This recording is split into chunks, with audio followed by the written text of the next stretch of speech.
All right, so the new Godzilla versus Kong movie is finally out, and I saw it earlier this morning. I actually woke up just a little bit early before I took off to work to watch it, so I can get this review out of the way tonight. So, Godzilla versus Kong, actually, it's a movie I've been pretty much excited for. I've been excited about to see it, and it was a great movie. I mean, it's not perfect, but I want to go over some of the things that I liked, at least most for the most part, what I liked, and then I'll talk about some of the things I didn't like. But just the short version, overall, it's a pretty good movie. Now, before I get into this, I want you guys to go ahead and like, comment, subscribe, of course, and click on bell notifications so y'all don't miss anything. As always, I post videos on a daily. Join my Discord. The invitation link to that is down in the description box below. Without further ado, let's get into the review. So, Godzilla vs. Kong, obviously, is the battle that we've been waiting for. It's the battle between two major popular titans that we know, Godzilla and Kong. They face each other. Right off the bat, this movie just starts off with the titans. It opens up with Godzilla swimming to like Pensacola in Florida. Pretty much something is disturbing him, something is provoking him and making him angry. That's pretty much the gist of it. And by the way, spoiler warning, there's going to be spoilers in this review, so if you haven't seen it yet, I urge you to go to check it out. I watched it on HBO Max, and that's where I preferred because I didn't think it'd be safe enough to go to a theater yet. But it is also available in theaters if you want to go check that out as well. Pretty much, Godzilla's causing chaos. He's hurting people, he's killing people. Like if it was quoted in the trailer, Godzilla's hurting people and we don't know why. But that line is actually not in the movie, actually. It was oddly enough taken out of the film. And overall, it's a great movie. It really gives us, like, it really gets to the point as far as the battles. It gives us what we want. And that is basically watching these titans on screen duke it out. We get a little bit of side quests with like Kong, of course. I'm gonna call him King Kong because that's what he's known as. But we get some side quests with Kong, you know, looking for some particular weapon to help defeat Godzilla. And this movie is directed by Adam Wingard. He's done a lot of projects. I'm a bit familiar with his projects. Definitely out of the entire MonsterVerse quadrilogy or whatever you want to call it, because you know there's Godzilla. There's Kong Skull Island, and there's Godzilla, what's it called, King of the Monsters, and then there's this one, Godzilla versus Kong. So, out of all the monster movies that's out, this actually happens to be the shortest monster movie there is. All the other films exceed 2 hours. This one's clocked in like around an hour and 53 minutes. So, it is definitely a short movie. It does not waste any time with a lot of the human characters, because let's face it, the human characters are the weakest point, or like they're the weakest aspect of any like kaiju movie. Nobody really cares about the humans, the people, and it's one of the things that it's one of the major criticisms that I had about the previous films, where something that really bothers me about these movies is that we have a lot of military personnel, or in this case, people in boardrooms and military bases, whatever, having conversations about how to like track these kaijus and how to understand them and how to work with them and how to, you know, and like they're trying to figure out exactly where they came from. And one thing that irks me about those movies, and it's in all the previous movies, is them talking about the history of these kaijus, like for instance Godzilla or like the other monsters, where they come from, having a PowerPoint presentation ready to show us. Like they treat the audience like idiots, like they're stupid. And one thing I cannot take so much in these kinds of movies is exposition. There's actually hardly any of that. If anything, there's none of that in this movie, which I'm really happy for. No stupid PowerPoint presentations. No military personnel getting together to, like, you know, talk about how to stop them. Just maybe a couple of scientists and people trying to understand Kong for the most part. And then while there's other people, like, you know, trying to understand why Godzilla's doing what he's doing, which is like causing damage and mayhem.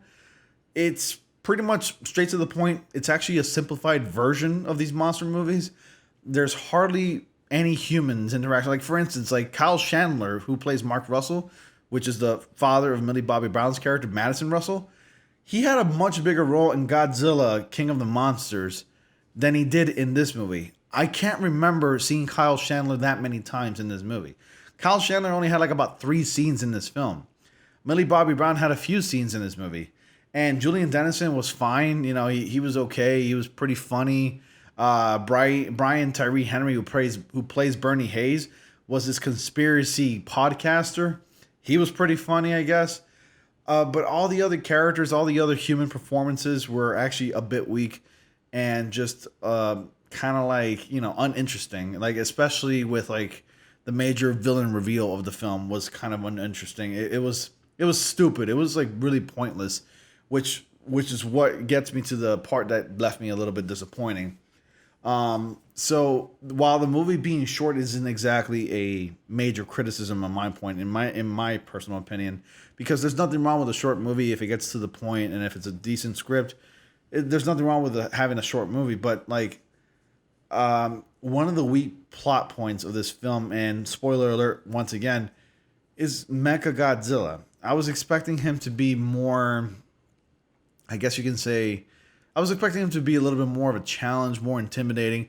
I was expecting his presence to be like a constant thing throughout the film, but instead he only made his appearance towards like I guess he was like he was already prepped up at like towards like the middle of the film, but he made his presence known and he was actually activated like towards like near the end of the movie where he came out destroying like a mountain in Hong Kong. He just came out of there and decided to fight Godzilla. And I also talked about how I believe Adam Wingard, who directed this movie, I also talked about how he made it clear that there was going to be a clear winner in this film. There was a clear winner in this film. He wasn't lying about that. Most directors would like make up some nonsense and they would lie about stuff like that. But there was a clear winner, and I was right. And I mean, my bet, I betted on Godzilla, and I was right. He clearly won that fight between Godzilla and Kong. Godzilla won that fight. He kicked Kong's ass. Godzilla is the king of monsters. You can't put him down, man. That guy slays. But it was Kong who saved the day by helping out Godzilla in that fight between Godzilla and Mecha Godzilla. So Mecha Godzilla was able to throw down a little bit and put Godzilla in his place, and they did exactly what I thought they were gonna do. They just came together and they beat the shit out of Mecha Godzilla. So I mean, aside from that, it's a good movie. It's a great. I had a good time. I really enjoyed the film. Only criticisms: the humans are like the weakest part of the film, but you don't really care much about it, and that's very apparent based on Adam Wingard's direction. They weren't given that much to do. Nobody really cared. The little deaf girl that was in the movie, yeah, she was okay. I guess it provided some sort of human quality to Kong. Uh, like there was like this thing in the movie where they were like on a mission and they were trying to lure Kong into like the Hollow Earth, which was like a big plot point in the film. And you get to see like, Hollow Earth is like this place where all the Titans live. Kong goes to like this temple and he finds a weapon that's already made for someone like Kong. It's an axe with basically one of Godzilla's dorsal fin plates, like, attached to like a bone, and it glows from time to time.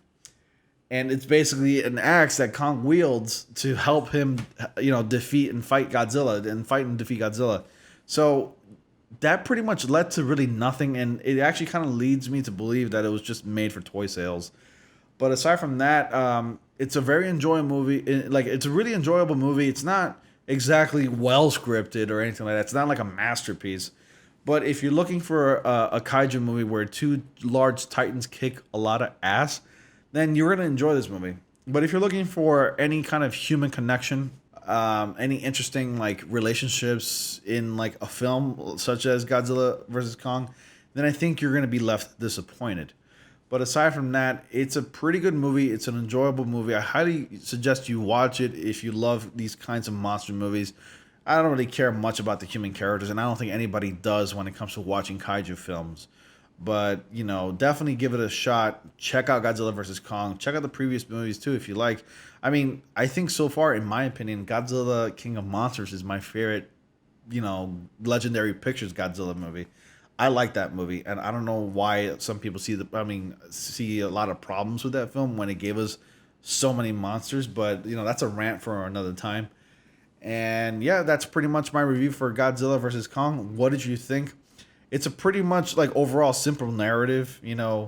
Two beasts meet each other, they come across paths, and they basically get into a fight. And then some sort of other beast who's provoking one of the beasts that was fighting the other basically goes like, oh, that's the enemy. I'm going to go fight that guy. And then they both come together and they defeat that guy, which is Mecha Godzilla. That's pretty much an oversimplified version of like the plot.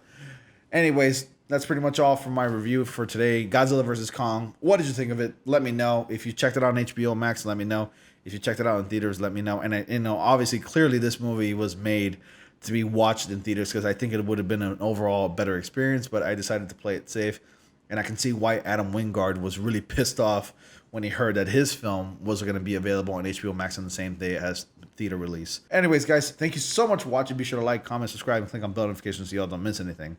And as always, I will see you all in the next comic panel.